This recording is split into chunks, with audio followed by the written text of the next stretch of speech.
All right, guys, what's going on? It is 2:01 p.m. New York time on Tuesday, March 31st, and this is Ryan, also known as Cantor and Clark with Blockroots. So, time for an update. Before we get into the update, just as a reminder that as long as you are a subscriber to the YouTube channel, if you leave a comment below, you'll be entered in to win $100 in Bitcoin. And at the end of this video, we're going to announce the winner from 2 videos ago. So we have a little bit of catching up to do, but we will catch up. And just remember, there's really no stipulations with regards to what kind of comments we're looking for. This is just a lottery. So all it requires is your participation and that you're following this channel. So we want to cover, obviously, what's going on in crypto, talk about traditional markets. I want to talk about something that I want to do on the Phemex exchange or with Phemex exchange. And then we're going to talk about what could be interpreted as, in my opinion, some good news, something that Coinbase put out. And then we'll announce the winner from whoever left a comment 2 videos ago. We'll announce that winner. We'll do that random drawing at the end of this video. So right now we are looking at a crypto heat map. This is coin360.com, and I don't think I need to say this, but I think that everyone feels the same. It feels like the only crypto asset that exists right now is Bitcoin. Okay, so with what has occurred in global markets, it seems like all attention in crypto has been diverted to Bitcoin, and that is because most of the liquidity has as well. Okay, so there has not been a lot of talk about alts recently. And Bitcoin, we have said previously that Bitcoin was the first mover. It does have the network effect. It does have respect by traditional asset managers and traditional market participants more than any other crypto asset. Okay, so if there's any crypto asset to be taken seriously, and the one crypto asset that does represent, and it is more or less a crypto ambassador for the crypto market as a whole, it is Bitcoin. Okay, and we have seen that it has had sort of that, there has been that flee to quality effect, and that flee to the haven in crypto, which has been Bitcoin. Crypto has not, or Bitcoin has not served as a haven with respect to traditional markets. Okay, the way that many anticipated it would, or the way that many hoped that it would. Okay, but remember, it is still new. It is still young. It's an infantile asset, if anything. Okay, even being around for over a decade now, that is a drop in a bucket, right? So looking at the heat map right now, not a whole lot going on. Okay, as far as altcoins go right now, Bitcoin itself is trading like an altcoin. Okay, when we talk about levels of liquidity now compared to levels of liquidity over a month ago, Bitcoin is much more thinly traded. We have seen liquidity come back a bit more. We have seen more money come back onto BitMEX. So if anything, it is improving. But if you thought altcoins were illiquid over a month ago, they are drastically illiquid right now. Okay, and all the attention is on Bitcoin for a good reason. Okay, I think if anyone comes to crypto, when they first come, well, rather when people come to crypto, the first thing that they see is a very expensive Bitcoin. They look at altcoins as potential Bitcoins in the making. Comparatively speaking, they are much lower in price, and they draw attention for that purpose. But then people very soon, very quickly realize that Bitcoin is the dominant asset for a reason, and it does end up, I think, garnering the appropriate attention it should, and I think most people, the evolution is to come into crypto and essentially, as time progresses, become more and more of a Bitcoin maximalist, and become more and more focused on Bitcoin. And we all have a vested interest in Bitcoin performing well, because when Bitcoin does exceptionally well, when it does, if it does make a new all-time high, that will be the thing that draws more participants into the crypto market as a whole, and will sort of rise the tide for everyone else. Okay, or rather, the concept of a rising tide lifts all boats. Well, crypto is that. Crypto is that water body. Bitcoin is the tide rising. Maybe that doesn't make sense, because how can I say that Bitcoin is the water body, or crypto is the water body, and Bitcoin's a tide rising? The idea is that when when Bitcoin goes up in value, it draws more attention to crypto, and that essentially benefits all other alternative assets at that point. And now that Bitcoin is suffering, everything else is suffering that much more. Okay, so word salad aside, let's look at Bitcoin right now. It has been in a bracketing, sort of ranging environment. This has been a phenomenal trading environment, though. Okay, if you can adjust and de-risk a little bit, and sort of not adjust tremendously for the increased illiquidity, or rather decreased liquidity. But yeah, adjustment is the word, because in the beginning, I'd say actually in the beginning this was more appropriate than now. If anything, it has improved now. But if you can adjust for current conditions, and the fact that the environment is a little bit more volatile, it is an incredible trading environment because there has been a good amount of dispersion.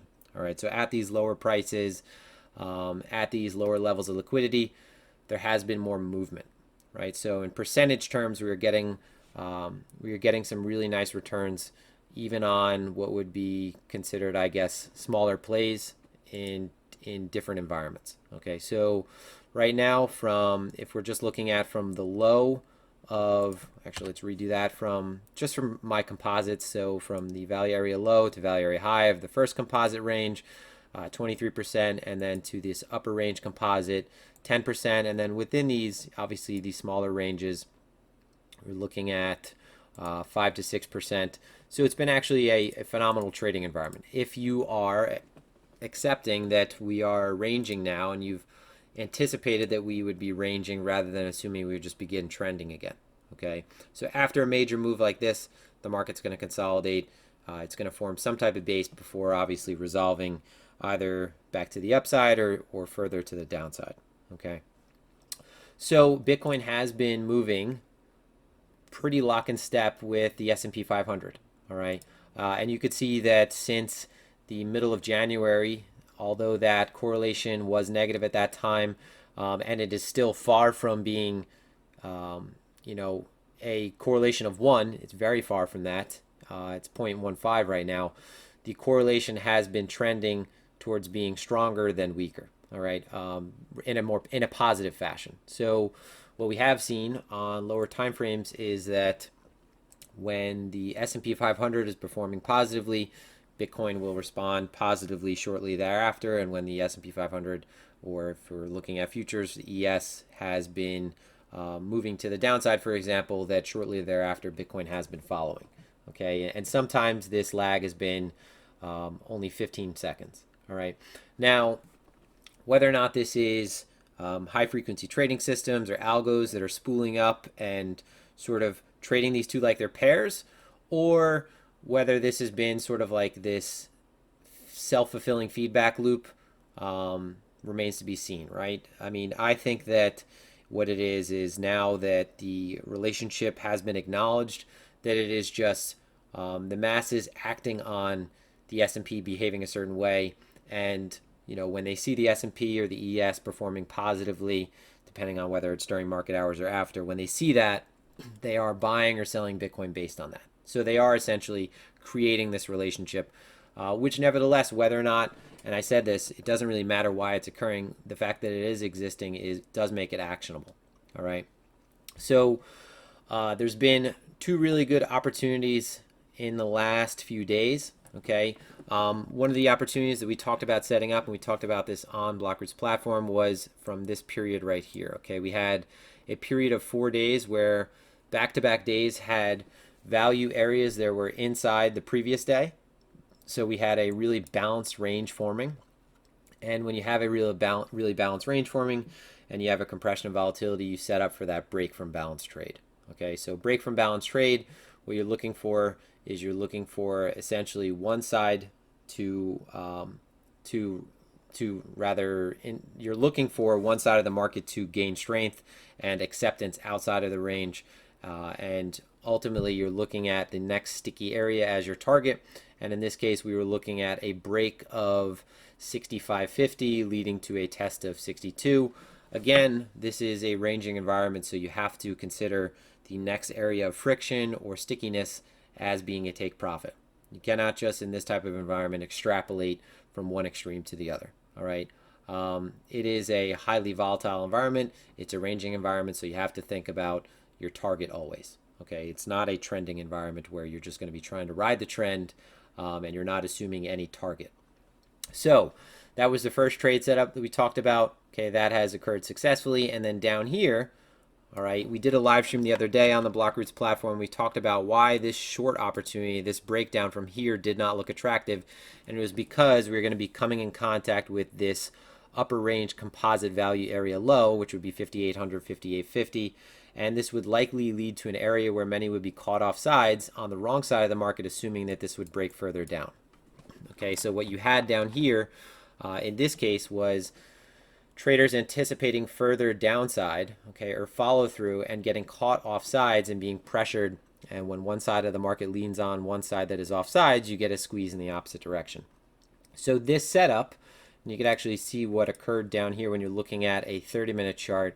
When we're looking at this in hindsight, we're going to look at a time-based periodicity. When I'm looking at this as it's occurring, I'm more likely going to be looking at some type of range-based periodicity, some type of volatility-based candles, such as point and figure, or trend reversal, or just a reversal bar in general. So what we are looking at is a low that was put in and then retested. So it's not the first test of the low. We violate through the low. All right, so violate through the level. Coming through the level, we have higher volume than relative volume previously. All right, so you're looking at these two candles right here compared to prior candles. Prior candle volume being overall volume, so total volume and just delta. So negative delta with respect to previous deltas.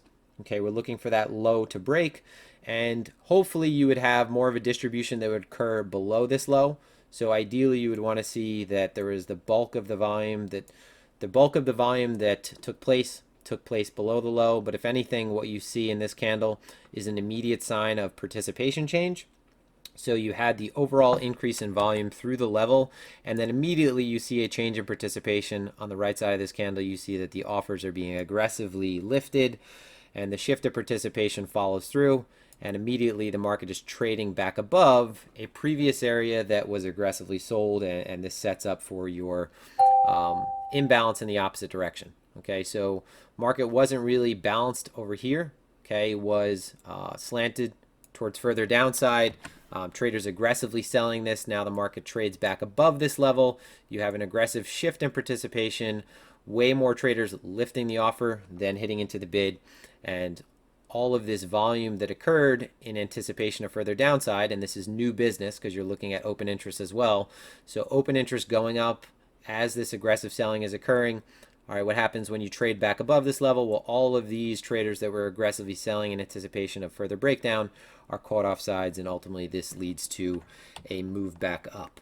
And the area that we talked about on Blockroots as being a target was the naked point of control, all right, that still existed up here. And I've actually gone so far right now as to highlight that. So the trade that we talked about was the offsides move up here, and then ideally forming a base above this range. Okay, so we got that base formed, and then the target was the naked point of control, which actually was slightly below this red line. Okay, so naked point of control and a time-based point of control from the day before this breakdown. Naked because it was not yet interacted with, or has not yet been interacted with since this. So when you have a daily structure that has a point of control that we've yet to come back in contact with, so if we've moved up since then and we have a point of control below us that has yet to be interacted with, it's considered a naked point of control. All right, so what happens is when you're moving back down, this is a good area to expect some type of resistance for any type of passing through this level. Okay, so this represents a good area to take profit. It represents a sticky area, or an area that I'll sometimes refer to as an area that friction, that we will find friction. These are just different ways of saying what other systems they'll call your first trouble area, or just it's a way of saying support or resistance, an area where the market is likely to show some type of meaningful interaction with. All right, so right now we are just beginning to range again. Okay. And sitting above an area that briefly acted as support. Okay, previous range high before breakdown, and below, okay, previous range as well. So for me, this is not a very attractive area to get involved in. Okay, I would like to rather see that the market gains acceptance back above this range, okay, or breaks down from here, in which case I would target these lows again. Okay, I would not want to get involved right in the middle. At any point when you're moving within the middle and you're closer to the midpoint, you are essentially where the market is. You're committing where the market is in, I would say, where the market is agreeing the most. Okay, so when the market is agreeing the most, if you're saying that this is a good area to get involved to begin a position, you're taking a contrarian approach to what the market is actually doing. Okay, so the market could move up, down, up, down, up, down, and that would be considered just norms at this point because we'd be within a range. And when you're within a range, if anything, you want to be buying the low, selling the high, getting involved in areas where mean reversion is more expected, rather than getting involved as a starting point where we are expecting price to return to. Okay, fair value in that case. So it's from a risk to reward standpoint, and as far as having any type of clarity in terms of near-term direction, the midpoint, I would say, is the least attractive point to get involved, and this is just where price is funneling to right now. You know, some people will say that this is just a continuation structure in the making, but I will just remind people that we are still below a structure and between, so this is kind of no man's land to me, right? But all systems are different, and all approaches are different, and some people might consider this an optimal area to get involved. So the correlation right now to the S&P still there. Okay, if anything, we did see that there were some positive tailwinds for the S&P recently in terms of developments that are going on with regards to testing for antibodies. Okay, so it would be really good if we could test people and see if they have had the virus already, because there is immunity is expected, at least for a short amount of time. So, you know, if someone has been sick and they have gotten over the sickness, they don't anticipate that they're going to get sick within the next few months again. If anything, they should have immunity that lasts for at least over a year, anywhere from a year to 5 years. I've heard those figures thrown around. This is not my area of competence, so I would say to consult the experts on this, but if someone has recently been sick, then we can say with a level of confidence that they're not going to get sick in the near future. So those people might be able to return to the workforce. So this is a positive development. We saw that markets had a little bit of wind in their sails from this. And if we see that the S&P and traditional markets begin to base out, right, then we will see that Bitcoin will probably perform positively in the near future as well. Okay, and I did share on Twitter recently that I think that at least in the short term, the markets have had everything but the kitchen sink thrown at them. We're still looking at negative information to come in the short term, and right now I would say that all of that stuff is likely priced in. But I'm talking about the short term, right? This bottoming process, it is not a just V reversal kind of one and done thing. If anything, if the market's going to bottom out and we're going to call this the bottom, it still means I'm still anticipating that the market is going to form some type of base range over here. Okay, it's not just that that we have bottomed and that we're going to be moving up from here and putting in some type of V-shaped reversal in the face of all of the drastic things that have occurred from a structural standpoint to the economy. Okay, so this is not just a confidence game at this point. This is actually a massive change with regards to supply and demand dynamics. Okay, so looking at the positive news, all right, Coinbase put out this article recently. All right, this was put out on, actually, was this put out on March 30th? Yeah, I guess this was put out yesterday. All right, I forgot who I saw share this. Trying to think off the top of my head. It might have been Trajan or Split Capital on Twitter. I'll figure that one out. But what it talked about was that during that liquidity crisis, okay, during that time when we saw Bitcoin just falling off a cliff with traditional markets, during that crisis, in that 48-hour period, okay, right after that drop, there was record-breaking numbers compared to 12-month averages, okay, as far as increase in allocations. Okay, 5 times increase in cash and crypto deposits totaling 1.3 billion, 2 times increase in new user signups, all right, 3 times increase in trading users, 6 times increase in total traded volume. Okay, the volume part I would expect, but all of this is really positive news. Okay, this is really positive, and as far as Bitcoin's role now, it could very well be that the game has just started. Okay.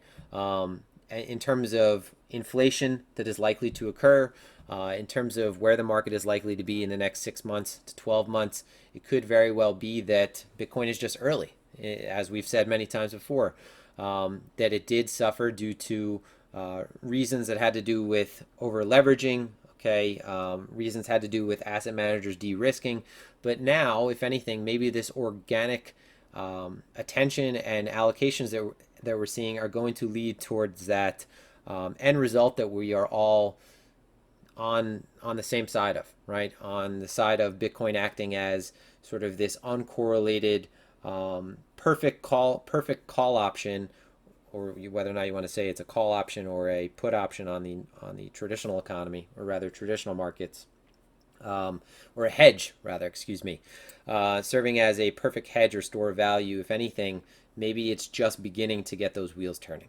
Okay, and if anything, maybe it wasn't 2008 that served as the perfect catalyst to this, but maybe it is right now. So, positive advance in crypto. All right, check out Coinbase's article. I would say that there's a lot more positives than just that, so it's worth taking a look at. Okay, I don't want to just paraphrase it in that one brief little snippet. Make sure that you read the entire thing.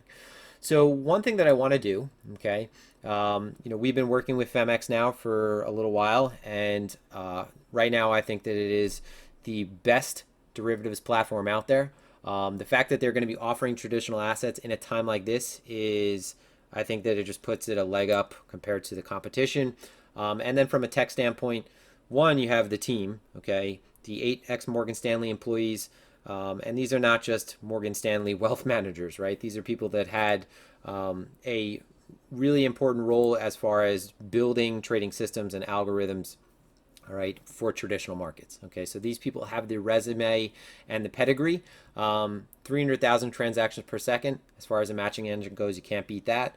Now, in my opinion, the exchange just needs more positive attention, right? It just needs more people to come onto it and give it a try. And I think that if you go on to Phemex, try out the testnet like we have right here. They're offering traditional assets. They offer gold now, which is tremendous in a time like this. Okay, if Bitcoin's not going to serve the function of a store of value, and it's not going to be long worthy right now, at least gold has been. Okay, we see that gold is beginning to pull back right now, and if anything, I think that gold is a short opportunity in the near term.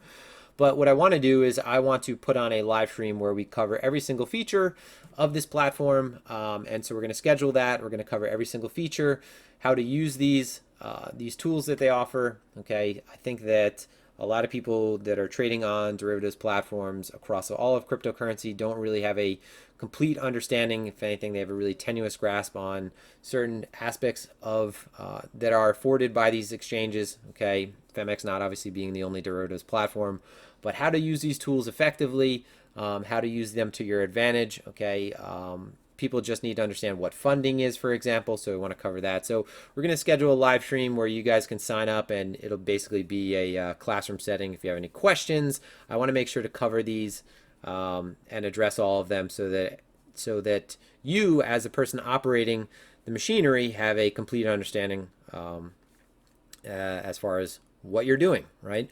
We saw that recently Binance delisted, I think it was a certain FTX product, and that was because people were using these products did not know how to use them properly. Well, go figure. Okay, a lot of people that are trading crypto assets don't have a complete understanding of derivatives at all. So I think it's really important that we do this type of classroom setting to catch everyone up, right? Give everyone at least some type of base level understanding and foundation of knowledge.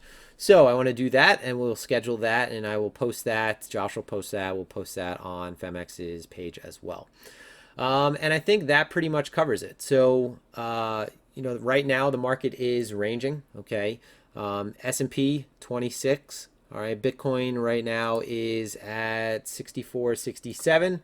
My opinion, it is kind of in no man's land right now. I would rather see it, and as silly as it sounds, move higher or lower from here, right? So in my opinion, if we move below 5,800, and for me, everything is about gaining acceptance, okay? So in trading this type of range, I am trying to identify, obviously, where the market is spending the most amount of time, where the most amount of volume is coming into the market, and then I'm looking for auction and absorption. Okay, so I'm either looking for absorption at certain levels, all right, for buyers or sellers to step in, or momentum to just dissipate. So whether you're talking about price rotating upward, I'm paying attention to certain velocities, I'm paying attention to momentum. Okay, we want to see just how interested buyers or sellers are at given prices.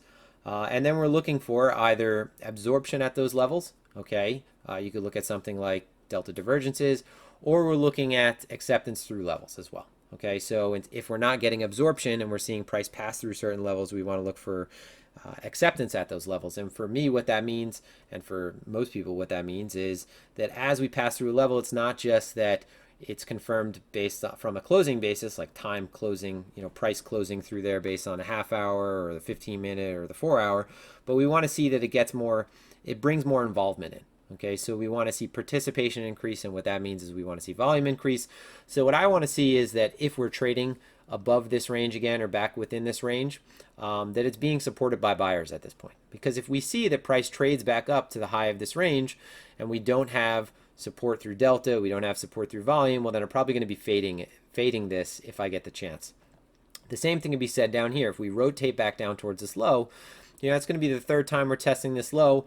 I'm going to be looking for signs of absorption. But at this point, I'd be a little bit suspect if the rotations that occurred previously rotated that far up, but this portion right here was going to go limp a little bit sooner. If we rotate back down at this point, I'm probably going to be looking for us to gain acceptance below this level. And at that point, if we break 58 and gain acceptance below 58, and mind you, this artwork is terrible, but if we gain acceptance below 58, I'm probably going to be looking back down at 52. All right, so just playing one level to the next. Okay, it is a ranging environment, it's a bracketing environment. It affords us that right now. And this is, if you're a trader, this is the environment that you go to sleep dreaming about, right? Just be careful, and I tried to say this earlier in the video, because of the lower level of liquidity, or rather because of the books being a little bit thinner, you have to consider de-risking a little bit more than you might normally, right? Because just because we have motion, any two periods where you have the same amount of dispersion, so if you have a range that's 20% and then another range is 20%, it's not just comparing the ranges are not the same just because of that, right? You could have two ranges that have completely different levels of liquidity, even though they might have the same levels of dispersion, and one range might have more dispersion because it actually has less liquidity, right? So we have to take this into account. You always have to be aware of the current conditions, because when you have lower liquidity, you have to take into account that, how many times am I going to say you have to take into account? You have to take into account, I just said it again, you have to consider that this is going to make you a little bit more transaction cost sensitive. Rather, if you are transaction cost sensitive, you're going to be paying more to enter into positions if you're not using limit orders, because you're going to be incurring more slippage. So I think I need another cup of coffee because I almost lost myself on that. But I think that pretty much covers it. Let's pick a winner from the last video. So we're looking at the video from March 24th. All right, paste, YouTube comments, and now picking a random winner. So the random winner from 2 videos ago is Fat Hat, P-H-A-T. Pretty hot and tempting, right? That's what FAT stands for. I think that was from the movie Clueless. I'm not completely sure, but Fat Hat, congratulations. We will message you if you're watching this video. Please message us with your Bitcoin address, and we'll be glad to get that $100 over to you. Yes, again, so hopefully everyone is doing really well right now. Okay, keep an eye on the S&P. We're going to be posting about this Phemex tutorial and derivative educational live stream that we do within the next week. And if you're not already signed up to Blockroots, give it a try. We post a lot of great stuff on this platform. We have a ton of we have a ton of content on the roadmaps here. We get into order flow. We get into every single aspect of trading. This is something that I think brings tremendous value to anybody at this point. We have over, I think by now we have over 150 videos on here, 170 I think when you consider the community page videos as well. So that's that from Fat Hat. Congratulations. And until next time, everyone stay healthy, stay safe, wash your hands, count your blessings, and so forth. This is Ryan, aka Kenner and Clark, signing out. Exercise proper risk management and trade effectively.